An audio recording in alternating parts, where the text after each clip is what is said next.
오늘 성경 본문에는 초대교회가 7명의 집사를 선출하는 장면이 담겨 있습니다.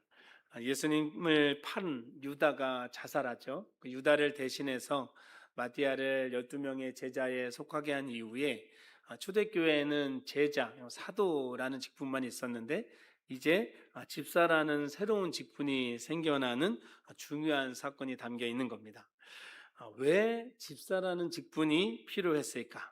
초대교회에 어떤 일이 있었기 때문에 그런 모습이 있었을까? 우리가 한번 말씀을 통해서 살펴보기를 원합니다. 그 전후 상황까지, 그리고 또 초대교회 전체적인 흐름을 보면서 지금을 살고 있는 우리에게는 어떤 교훈을 주시는지를 우리가 받고 마음속에 새길 수 있기를 원합니다. 오늘은 8월 첫째 주일이죠. 교회력은 오순절 후 몇 번째 주일일까요? 오늘이 10번째 주일입니다. 지난주는 몇 번째 주일이었겠어요? 9번째 주일이고 다음 주는 11번째 주일일 겁니다. 그러니까 기준이 되는 게 오순절입니다.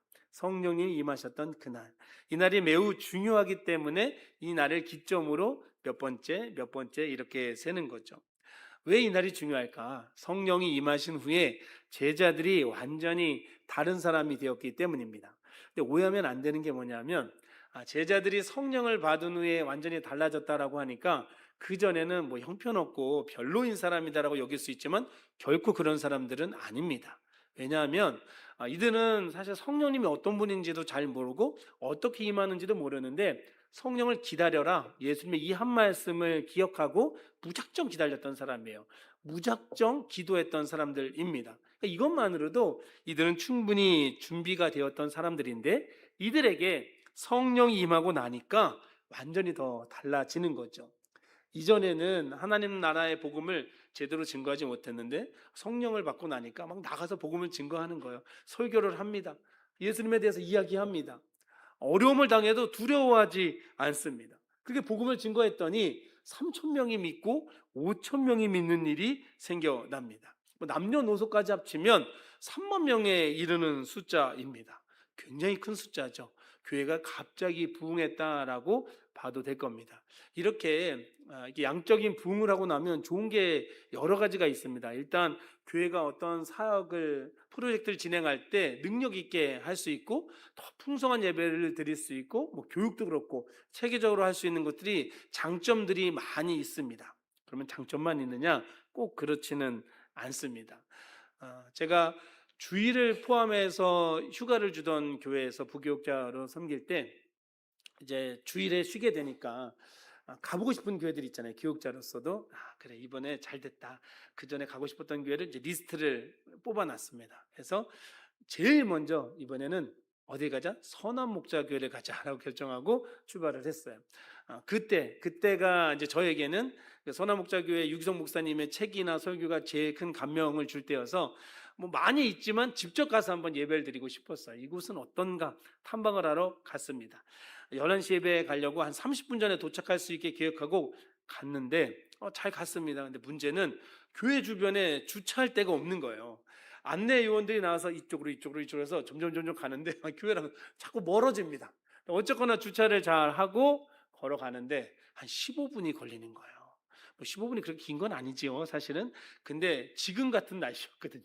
지금 같은 날씨에 15분은 꽤 힘이 듭니다.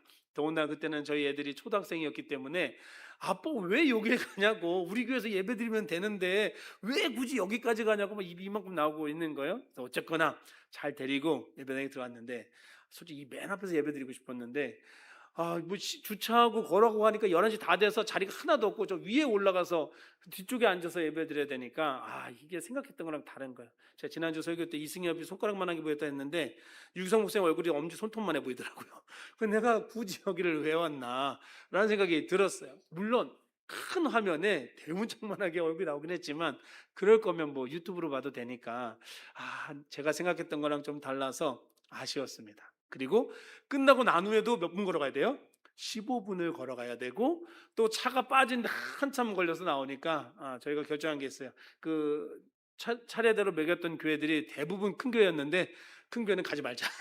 작은 교회로 작지만 궁금했던 교회를 찾아보자라고 계획을 싹 바꿨거든요. 교회가 크면 좋은 것도 있지만 이렇게 어려운 문제들도 불편한 문제들도 있습니다. 선한 목적교회는 이미 교회가 건물도 크고 사람도 많고 조직도 잘 돼서 안내도 척척척 잘 해주는데도 불편한 게 있잖아요. 근데 여러분, 초대교회를 한번 생각해 보는 거예요. 120명 운동였으니까 딱 우리 교회가 주일날 다 합치면 한 120명 정도 예배 드리거든요. 여러분, 갑자기 12,000명이 된 거예요. 그 다음 주에 3만 명 됐습니다. 좋죠. 너무 좋죠. 우리 장로님 웃는 거 보세요. 너무 좋잖아요. 성도님들 막 너무 좋아요. 근데 제가 이 계산을 해봤어요. 아니 3만 명이면 대체 몇 번 예배를 드려야 될까 주일날? 뭐 2층, 1층, 뭐 2층, 3층 다 해서 어깨 붙여가면서 하니 우리가 한 300명까지는 앉을 수 있을 것 같은데 그래도 몇 번 예배 드려야 돼요? 100번 드려야 됩니다. 100번. 100번을 드려야 3만 명이 예배를 드릴 수 있는 건데 뭐 1시간 넘게 보통 예배드리는데 막 줄여서 30분 드려도 00시부터 시작해서 24시까지 예배를 드려도 48번밖에 못 드려요. 그러니까 이게 불가능한 겁니다. 뭐 파주 초등학교 빌리고 이래도 답이 안 나오는 거. 예배도 그렇지만 끝나고 밥도 먹어야죠. 차도 갖고 오죠. 이게 너무너무나 어려운 일입니다. 교회가 커지고 막 사람들이 많아지고 할 수 있는 것도 많아지고 너무너무 행복하지만 분명히 불편한 게 생기는데 문제가 생기는데 오늘 성경의 초대교회는 1절에 문제가 생기는 거예요. 우리 1절 말씀 한번 같이 읽어보도록 하겠습니다. 1절을 한 목소리로 읽겠습니다. 시작.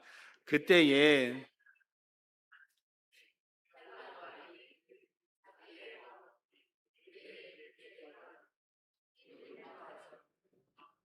아멘. 자, 교회가 구제를 하고 있었던 거예요. 하나님은 늘 객과 고아와 과부를 돌보라고 이야기를 하셨습니다. 그러니까 그 역할을 잘 감당하고 있었던 건데 사람이 갑자기 많이 밀려오잖아요. 그럼 그 가운데 객도 있을 거고 고아도 있을 거고 홀로 된 여성들도 있을 겁니다. 그럼 이들을 돌봐야 되는 인원이 너무 적은 거죠. 턱없이 부족한 겁니다.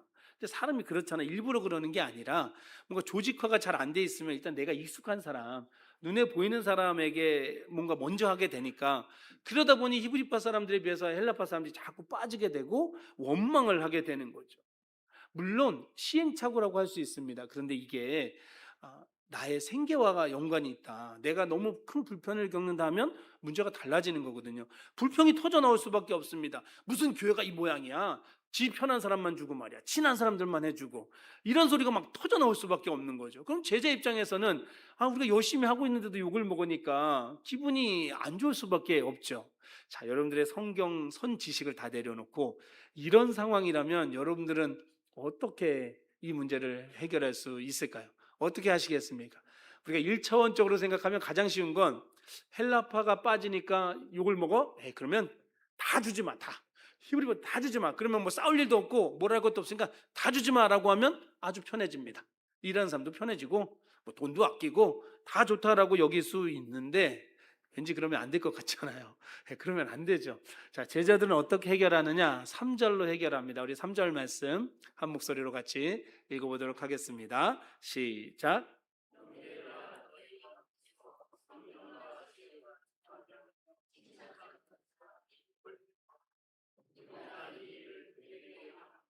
아멘. 사도들이 찾아낸 답은 뭐냐면요. 야, 주지 마, 주지 마.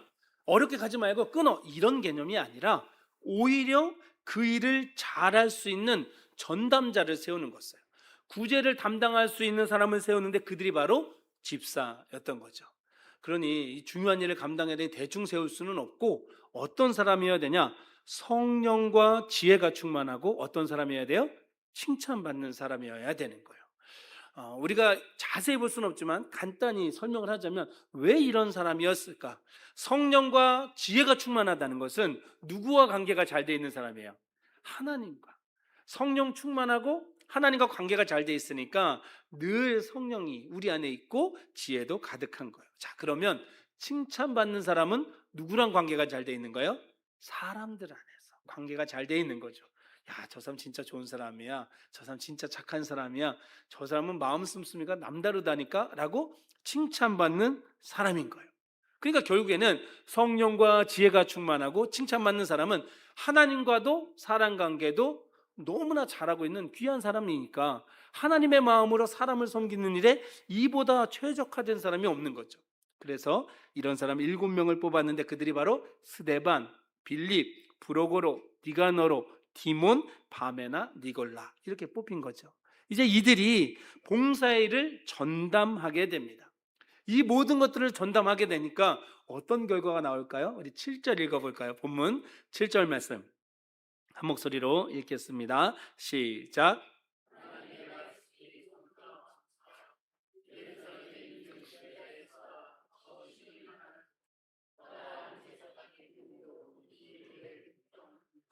아멘. 제자의 수가 점점 많아집니다. 무리의 수만 많아지는 게 아니라 헌신된 제자의 수도 많아집니다. 심지어 제사장들까지 어떻게 했다고요? 그 도에, 그리스도의 도에 복종하게 되는 거예요. 너무나 놀라운 부흥의 역사가, 변화의 역사가 일어나고 있습니다. 바로 이 앞의 사건들 때문에. 근데 여러분, 우리 화면 말고 여러분들이 가진 성경책의 7절을 한번 보세요. 7절에 보면 동그라미가 하나 쳐져 있을 겁니다. 아니면 색깔로 된 동그라미가 있으시죠? 이게 어떤 뜻이냐면 이 성경을 편집한 사람이 동그라미를 쳐놓은 자리는 새로운 단락이 시작된다라는 거예요. 그러니까 1절부터 6절까지 내용 때문에 7절이 일어난 게 아니라 1절에서 6절의 내용은 그 내용이고 7절은 또 다른 내용이다라고 말할 수 있는 거죠. 그러니까 결국에는 7절의 내용은 1절에 6절로 인한 모든 것들로 인한 결과라기보다 이 앞에 있는 5장, 4장, 3장, 2장 그 많은 내용들을 포함하다 보니까 결국엔 초대교회에 어떤 일이 일어났다는 거예요? 제자의 수가 많아지고 제사장들도 순종하면서 하나님의 교회가 부흥하게 되었다라는 거예요. 그러니까 1절과 6절도 결국에는 한몫은 했다라는 것을 볼 수 있는 거죠. 이런 추론을 통해서 우리가 알게 되는 건 뭐냐면 오늘 본문만이 아니라 사도행전 앞에 나오는 모든 내용들을 생각하면서 7절 말씀으로 연결을 해야 되는 거죠. 즉 7집사를 뽑기까지의 배경과 그 이야기가 오늘로만 국한된 게 아니라 초대교회의 그 순사적인 이어오는 모든 것들을 우리가 봐야 된다는 거죠.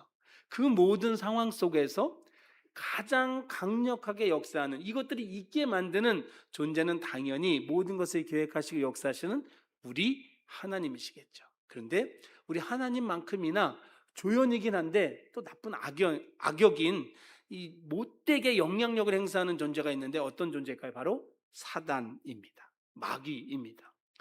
사단과 마귀가 대체 무슨 영향을 행사했냐라고 여길 수 있겠지만 사단이 어떤 일을 했어요? 예수님께서 공생의 활동을 시작하기 전에 예수님을 시험하면서 아예 사역을 못하게 만들려고 했습니다. 사역 중에도 사사건건 사람들을 이용해서 사역을 방해했어요. 왜요? 하나님 나라가 확장되는 걸 싫어했거든요. 사단은 사람들이 하나님을 믿게 되는 걸 정말 싫어했습니다. 그래서 이 사단은 예수님이 십자가에서 죽을 때 아마 쾌재를 불렀을 거예요. 이제 예수가 죽었으니까 하나님 나라도 줄어들 거다라고 생각했겠죠. 그런데 예수님의 제자들, 그전에는 별 볼 일 없어 보였는데 성령을 받은 제자들이 나가서 복음을 증거하고 기적을 행하니까 예수님과 동일할 뿐만 아니라 더 큰 일도 행하는 일들이 나타나는 거예요. 그러니 사단 입장에서는 어떻게 해요? 요 놈들을 가만두면 안 되는 거죠. 이 초대교회를 가만두면 안 되는 거예요. 그래서 그들이 수를 쓰는데 첫 번째 방법이 뭐였냐면 물리적인 폭력을 행사하는 거예요. 복음을 전하는 제자들 가둡니다. 때립니다. 고문합니다. 하지 말라고 협박합니다. 근데 넘어가요? 넘어가지 않아요? 안 넘어갑니다. 옛날 같으면 그냥 으르렁해도 아이고 이러고 도망갔던 제자들이 네 말을 듣는 게 맞겠냐? 하나님 말씀 듣는 게 맞겠냐라고 하면서 담대하게 나가서 오히려 교회가 더 커지는 거예요. 이러니까 안 되니까 두 번째 세운 방법이 뭐였냐면 사도행전 4장 35절 그 이하에 보면 바나바라는 인물이 등장합니다.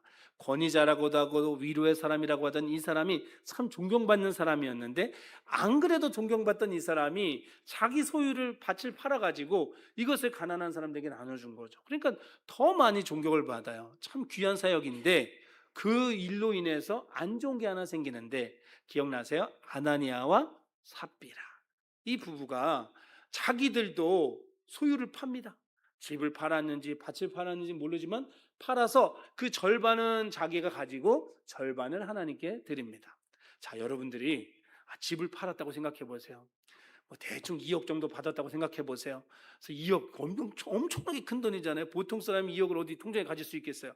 근데 그 2억을 절반은 내 통장에 넣고 절반을 하나님께 드리면 이게 욕먹을 일이에요? 칭찬받을 일이에요? 웬만하면 칭찬받겠죠. 웬만하면 칭찬받을 겁니다. 아나니아 삽비라도 이걸 기대한 거죠. 칭찬받을 걸 기대했어요. 나도 바나바처럼 높아지겠구나, 존경받겠구나, 권위자가 되겠구나라고 했는데 하나님은 그것을 중심을 보시는데 교만함이 있는 거죠.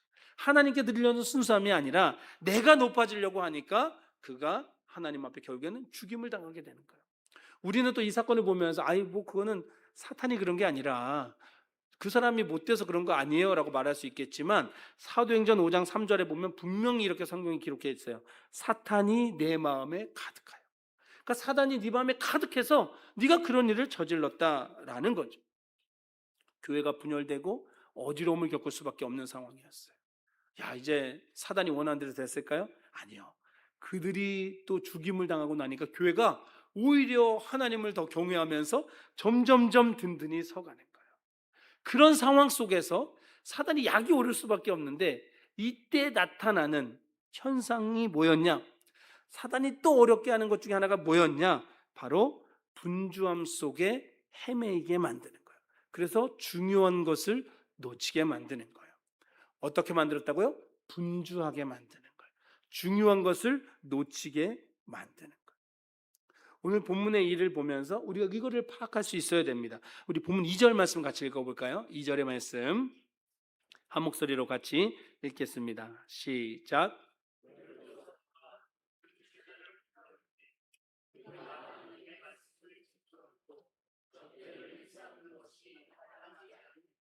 아멘.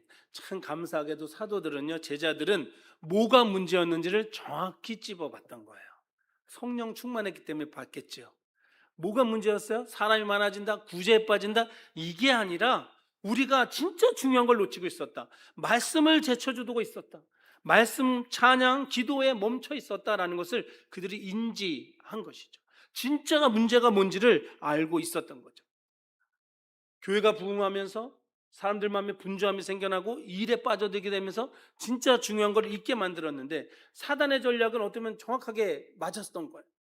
물론 부흥한 게 사단이 만들어준 건 아닙니다. 그 가운데 사람들의 마음을 분주하게 만들어 버린 거죠. 근데 제자들은 진짜 문제를 정확히 봤던 거예요. 여러분, 우리가 초대교회에 맞이하는 위기들을 보면서 우리 자신을 한번 점검해 봤으면 좋겠습니다. 아마 우리 중에 물리적인 폭력을 당해서 교회를 못 오시는 분들은 이제 거의 없을 겁니다. 교회 간다고 막 때리고 가두고 머리 깎아버리고 뭐 옷 찢고 이런 거는 아마 없을 거예요.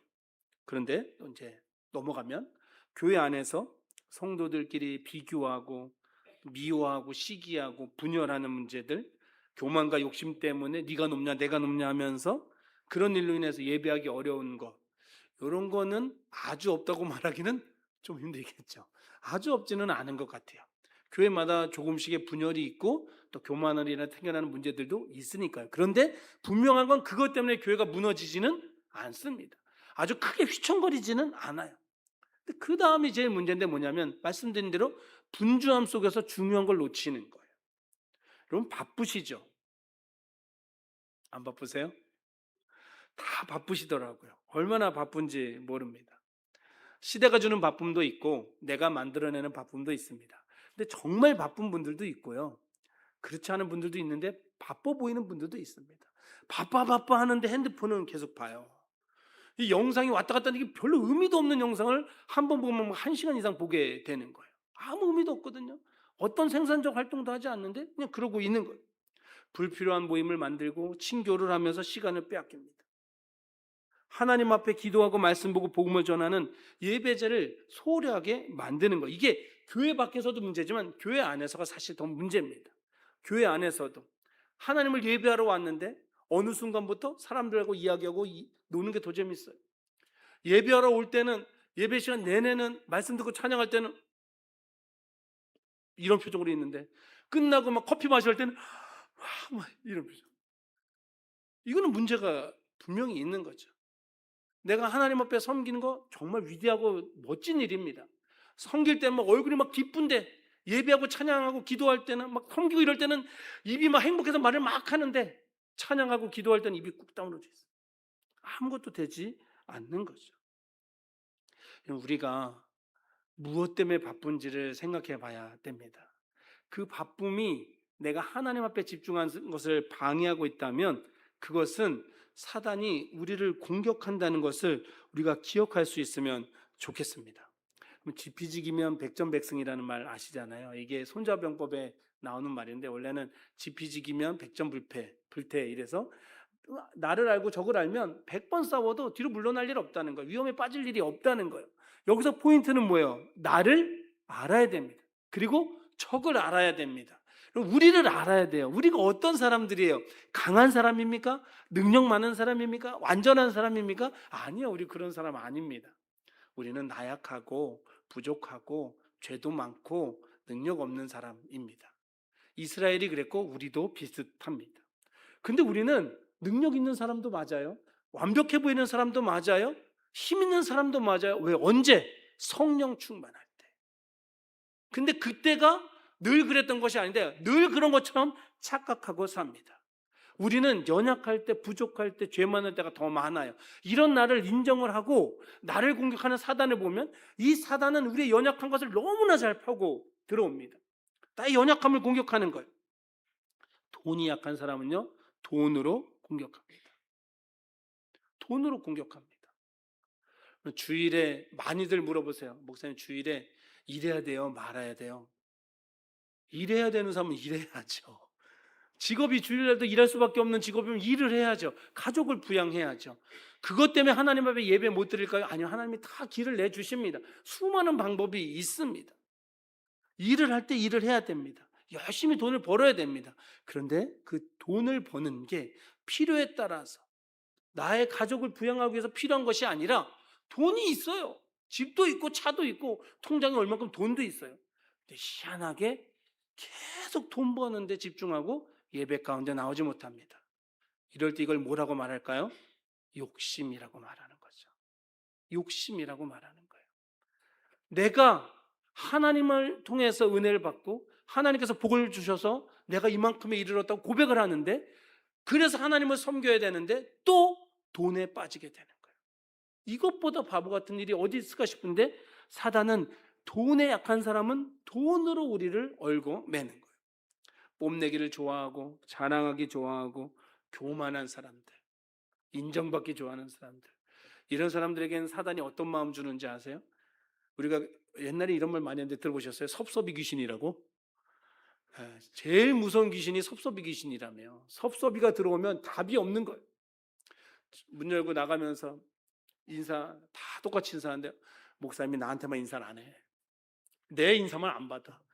저한테만 그런 게 아니야. 성도님들 그 권사님 왜 나만 보면 인상을 했어? 안 그러거든요. 근데 한번 섭섭이가 들어오면 이게 다 불편한 거예요. 다 미워지는 거예요. 왜 쟤한테는 칭찬해주고 왜 나한테는 안 해줘? 내가 노래 더 잘하는 것 같은데 왜 나한테는 안 해줘? 저 사람이 양파 깔 땐 잘 깐다 그러고 왜 나한테는 가만히 있어? 하나하나 다 마음에 안 드는 거예요. 섭섭해, 서운해. 그러면 사단은 그걸 또 끄집어내는 거예요. 서운하지, 제발아. 야, 쟤한테만 잘해준다. 이러면 거기에 또 우리가 걸려 넘어지는 거예요. 결과주의인 사람들이 있습니다. 일을 해야지만 되는 사람들이 있는 거예요. 그럼 거기에만 또 빠져들고 분주해지면 하나님을 만나지 못하는 거예요. 사랑하는 성도 여러분, 이럴 때 우리가 제자들의 방법을 기억해야 됩니다. 사도 베드로가 베드로전서 5장 8절에서 이렇게 말합니다. 근신하라, 깨어라, 너희 대적마귀가 우는 사자같이 두루다니며 삼킬 차를 찾고 있다. 사도 바울도 경고합니다. 로마서 12장 21절에서 악에게 지지 말고 선으로 악을 이겨라. 사단에게 지지 말라는 거예요. 근데 여러분, 사도 바울도 그렇고 베드로도 그렇고 어떤 사람이에요? 베드로는 예수님이 십자가 진다고 할 때 가로막았다가 사탄아 뒤로 물러나라 이런 말을 들었던 사람이에요. 사도 바울에게는 예수님 믿는 사람 죽이러 다닐 때 네가 나를 뒷발질하냐 이런 말을 들었던 사람이에요. 근데 그들이 예수님을 만나게 되니까 성령 충만하게 되니까 이제 이게 다 사단의 공격이구나 알고 너네들은 그렇게 되지 말라는 거예요. 너희들은 그렇게 되면 안 된다. 오직 누구에게 집중하라는 거예요? 하나님께 집중해라. 말씀에 집중하고 기도하고 찬양하는 삶을 살아야 된다라고 이야기하는 거예요. 사랑하는 성도 여러분, 제자들의 방법을 배울 수 있길 바랍니다. 우리는 하나님의 사람들이에요. 사단이 여러분들을 얼마나 싫어하는지 모릅니다. 겁먹을 필요는 없습니다. 자랑스러워야 되는 겁니다. 우리가 사단에게 위협적인 존재가 아니면 우리 미워하지도 않는다니까요. 쟤는 가만 놔둬도 복음 전할 줄 몰라. 쟤는 그냥 놔둬도 집에 가서 예수 얘기 한 번 안 해. 쟤는 그냥 놔둬도 직장 45년 다녀도 아무도 예수 믿는지 몰라. 쟤는 그냥 놔둬. 쟤는 안 돼. 쟤는 입만 열면 예수를 얘기를 해. 그 자식들이 그렇게 교회를 안 가도 35년째 얘기를 한다니까. 저 직장 가서 그렇게 욕먹어도 예수 얘기하잖아. 그런 사람들은 마귀가 가만두질 않아요. 그렇게 방해해도 예배에 집중하고 있는 여러분들 마귀가 가만두질 않아요. 어떻게든 괴롭힐 겁니다. 어떻게든 예배 못 드리게 만들고 찬양에, 말씀에, 기도에 집중하지 못하게 만들 거예요. 그때 제자들의 방법을 기억해야 됩니다. 오늘 설교 제목 한번 읽어보실래요? 시작. 이게 원래 이렇게 읽으면 안 되는 거 아시죠? 생각나는 분들은 다시 한번 읽어봐요. 시작. 갑자기 부끄러워지셨네요. 놓치지 않을 거예요. 이렇게 읽어야죠. 이거 되게 유명한 광고 카피잖아요. 우리나라 화장품 광고 카피 중에 제일 성공한 사례 중에 하나래요. 이게 배우 김희애 씨 아시죠? 이분이 30대인가 40대에 선전한 이 광고인데, 이 광고 화면에 20대의 김희애 씨가 나옵니다. 그러면 거기에 뭐라고 얘기하냐면 20대 때는 푹 자고 일어나면 다 회복이 되니까 이래요. 근데 30대가 되면 문제예요. 회복이 안 된다는 거죠. 그러면서 화장품을 딱 들고 놓치지 않을 거예요. 이거를 바르면 어떻게 된다는 거예요? 피부가 아주 좋아진다는 거죠. 그분이 그걸 열심히 발라서 이제 지금 50대 된 것 같은데 여전히 피부는 좋더라고요. 여러분, 놓쳐도 됩니다. 놓쳐도 돼요. 여러분, 60, 70, 80대인데 피부가 팽팽해도 무서워요. 60대고 70대면 주름도 좀 있고 이래야지. 그 사람이 20대 같으면 그 무서워서 어떻게 쳐다보겠어요. 뭔가 부조화스럽잖아요. 놓쳐도 됩니다. 근데 정말 광고는 너무 잘 만들었죠. 엄청 많이 팔렸을 거예요. 근데 사실 이 광고는 우리 그리스도인들에게 필요한 카피예요. 우리는 놓치면 안 돼요. 놓치지 않아야 됩니다. 예수님 바라보고 교회 왔어요. 하나님 바라보고 교회 왔어요. 예배드리고 찬양하고 기도하고 말씀 듣는 게 우리의 주된 모습이었어요. 근데 어느 순간부터 섬기고 교제하고 나누고 봉사하고 이러다 보니까 주된 것을 잃어버리는 거예요. 게다가 또 삶의 자리에서 어려움이 막 쏟아져 오니까 자꾸 잃어버리는 거예요. 하나씩 하나씩 놓치게 되는데 하필 놓쳐도 뭘 놓치는 거예요? 예배를 놓치고 말씀을 놓치고 기도를 놓치고 찬양을 놓치면 안 됩니다. 제자들이 어떻게 했어요? 구제를 멈췄어요? 아닙니다. 구제도 멈추지 않고 예배와 말씀도 멈추지 않았습니다. 사랑하는 성도 여러분, 우리가 예수를 잘 믿을수록 자꾸 문제가 생기세요? 어려움이 오세요? 사단이 공격하는 거예요. 그때 놓치지 말길 바랍니다. 예배를, 말씀을, 기도로 찬양을 놓치지 않길 바랍니다. 그게 하나님이 우리에게 원하시는 모습입니다. 이제 말씀을 맺겠습니다. 인생의 위기가 찾아올 겁니다. 이미 찾아왔을 수도 있습니다. 지나가고 있어도 또 올 겁니다. 교회도 신앙도 똑같을 겁니다.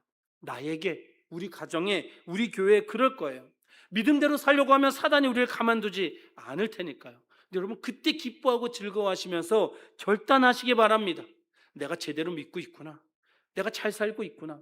내가 하나님 잘 따르고 있구나. 그러니 놓치지 말자. 예배를, 전도를, 말씀을, 찬양을, 기도를 놓치지 말자.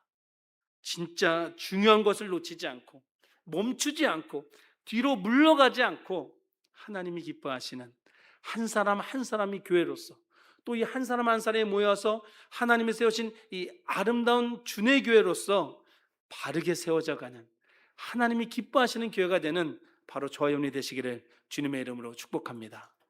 우리 주신 말씀 기억하면서 함께 찬양하고 기도하도록 하겠습니다. 하나님 우리를 교회로 불러주셨습니다. 너 혼자 잘 먹고 잘 살아라 라고 복 주신 게 아니라 하나님 나라 증거하라고, 예수 그리스도에 대해서 이야기하라고, 말씀에 집중하고 찬양하고 기도하며 하나님이 원하시는 모습으로 살라고 우리를 교회로 불러주셨습니다. 어떤 어려움이 와도, 시험이 와도, 위기가 와도 이것만은 놓치지 않고 주님을 붙들고 말씀을 붙들고 이기겠습니다. 교회다워지겠습니다. 우리 결단하면서 함께 주님 앞에 찬양 드리겠습니다. 교회여 일어나라, 교회여 일어나라. 주께서 부르시니 우리 삶에 두려움과 실패가 있어도 그것으로 인해서 잃어버리는 것이 아니라 오히려 믿음을 붙잡고 일어나는 우리가 되기를 원합니다. 교회여 일어나라.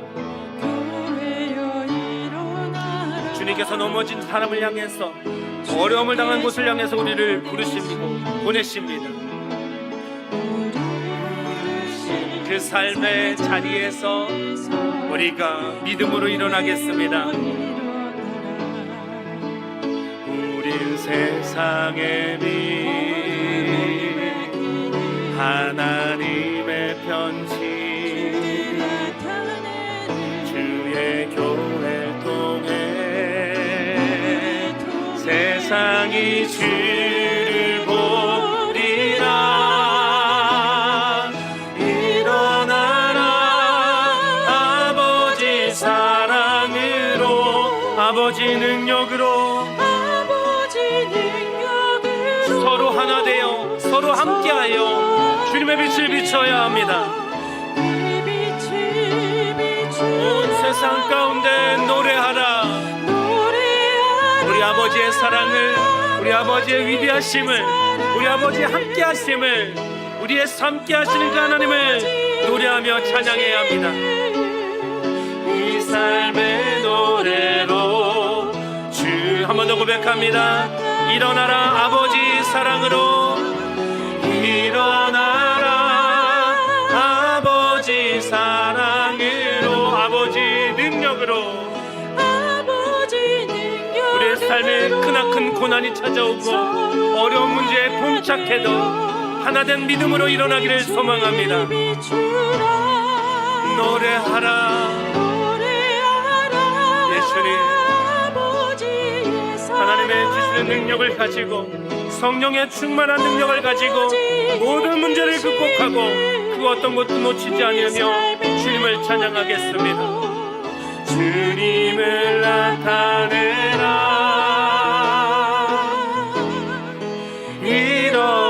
일어나라. 우리 함께 기도하겠습니다. 아버지 하나님, 사단이 우리를 밀가부르듯이 하려고 해도 우리를 보호하여 주시는 줄 믿습니다. 사단이 교묘한 전략으로 우리를 넘어뜨리려고 할지라도 저희는 굴복하지 않게 하여 주시옵소서. 믿음으로 승리하게 하여 주시옵소서. 물리적 폭력 앞에 힘들어하는 이가 우리 주변에는 없지만 하나님, 저 폭력 땅에 또 온 세상 가운데 예수 믿는 이유만으로 폭력 가운데 있는 이들을 보호하여 주시옵소서. 어려움 가운데, 교만 가운데 자기에 물들어서 하나님을 바라보지 못한 이들이 깨어침을 갖고 회개하며 주님께 나오게 하여 주시옵소서. 어떤 분점 속에서도 우리가 하나님을 따르는 믿음을 잃어버리지 않게 하여 주셔서 주님이 기뻐하시는 교회, 바른 우선순위를 가지고 말씀과 찬양과 기도와 예배와 전도 가운데 집중하는 그 어떤 것도 놓치지 않는 하나님의 교회 될 수 있게 달라고, 그런 우리가 될 수 있게 달라고 우리 함께 소리내어서 기도하며 나가겠습니다. 같이 기도하겠습니다. 거룩하신 아버지 하나님, 우리를 교회로 불러주신 하나님의 은혜에 찬양합니다. 하나님의 사랑에 감사합니다. 아버지 하나님, 믿음대로 살려고 발버둥 치고 하나님 향해 나아갈 때마다 사단이 우리를 그만두지 않고 자꾸만 우리의 연약한 부분을 찔러옵니다. 돈이 약하니까 돈으로, 사람에게 약하니까 사람으로, 하나님 어떤 일에 약하니까 결과로 우리를 찔러오면서 우리를 무너뜨리게 합니다. 하나님, 그때 우리가 뒤로 물러가지 않게 하여 주시옵소서. 무너지지 않게 하여 주시옵소서. 쓰러지지 않게 하여 주시옵소서. 놓지 않게 하여 주시옵소서. 놓치지 않게 하여 주시옵소서. 하나님의 말씀을 붙잡게 하여 주시옵소서. 기도의 시간을 붙잡게 하여 주시옵소서. 찬양의 자리에 있게 하여 주시옵소서. 온전히 예배하는 사람 되게 하여 주시옵소서. 복음 들고 나가는 사람 되게 하여 주시옵소서. 그리하여서 무너진 이들을 일으켜 세우게 하여 주시옵소서. 하나님, 간절히 기도하오니 폭력 가운데 무너지고 있는 이들을 붙잡아 주시옵소서. 저 폭력 땅에서 마음껏 예배할 수 없는 우리의 동포들을 기억하여 주시옵소서. 하나님의 마음껏 예배할 수 있는 순간이 열려지게 하여 주시옵소서. 온 열방 가운데, 온 세상 가운데 마음껏 예배하지 못한 이들을 붙잡아 주시옵소서. 어려운 가운데 처한 이들을 기억하여 주시옵소서. 하나님 앞에 마음껏 예배하고 주님 주신 은혜로 살아갈 수 있도록, 끝까지 믿음으로 걸어갈 수 있도록 우리 하나님, 우리를 붙잡아 주시옵소서. 그 어떤 것도 놓치지 아니하며 믿음으로 걸어가는 우리 모두가 될 수 있도록 인도하여 주시옵소서.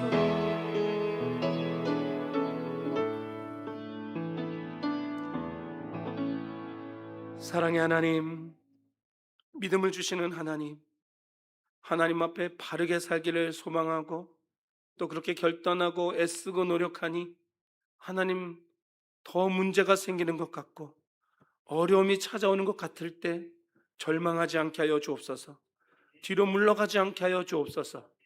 사단이 우리를 유혹하고 우리를 공격할 때에 하나님, 우리가 잘 붙들고 있던 것들을 놓치지 않게 하여 주시옵소서. 오히려 더 단단히 붙들고 말씀 앞에 기도로 찬양으로 예배하며 복음 전하는 우리가 되게 하여 주시옵소서. 예수 그리스도의 이름으로 기도드립니다. 아멘.